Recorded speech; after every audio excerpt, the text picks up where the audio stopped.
வண்டி ஓட்டுற வந்தானே நீ உன்னால கடன் அடைக்க முடியுமான்னு கேட்டாங்கல்ல, அதான் யோசிச்சுட்டு இருந்தேன். ஒரு நெகட்டிவ் மனுஷனா சார் இப்படிலாம் நீங்க இப்படிலாம் பண்ணக்கூடாது சார். ஒரு ஒரு பண்ணக்கூடாது நீங்க. ஒரு கார்பரேஷனோட வேலை இது கிடையாது. மீனா, நம்மளும் உழைச்சு தானே சம்பாதிக்கிறோம். அதிகமாக சம்பாதிக்கலைனாலும் நேர்மையாக தானே சம்பாதிக்கிறோம். எல்லாம் மனுஷன் எல்லாம் அமெரிக்கால பிறந்திருக்க வேண்டிய என்ன எப்படி டிப்பு பண்றாரு பாருங்க. டிப் பண்ணா வந்திருக்கான். நீங்க ஒன்னும் உங்க அண்ணன் மாதிரி மாமா காசுல எதுவும் பண்ணலையே. சொந்த உழைப்புல 2 கார் வச்சிருக்கீங்க. அவர் உழைச்சு தானே சம்பாதிச்சார். உன்ன மாதிரி அக்கால வச்சு சம்பாதிச்சார். நியாயமான வழியில சம்பாதிக்கணும்.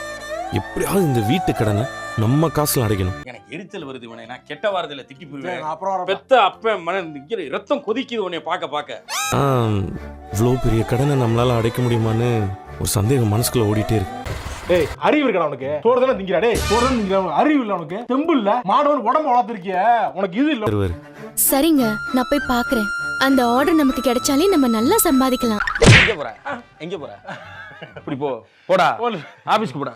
ஓகே நல்லா சம்பாதிக்கலாம். அப்புறம் நீங்க ஆசைப்பட்ட மாதிரி நம்ம வீட்டோட கடனையும் நம்ம அடைச்சிடலாம். ரூமையும் கட்டுறோம்.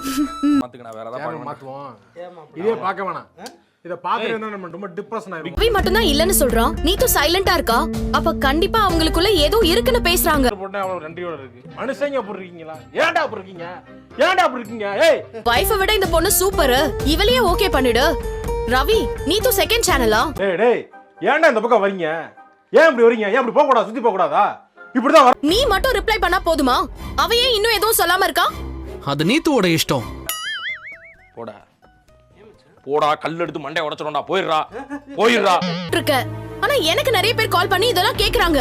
ஒருத்தவங்களுக்கும் நான் பதில் சொல்லிட்டு இருக்க முடியுமா? சும்மா நல்லா பார்த்தாலும் பரவாயில்ல. நேத்து தோத்து போயிட்டோமா, திருப்பி பார்க்கும்போது எரிச்சலா இருக்கு எனக்கு. என்ன பண்ண? முத்து அடிக்கடி மனோஜ் சொல்வார்ல, படிச்ச முட்டாள்னு.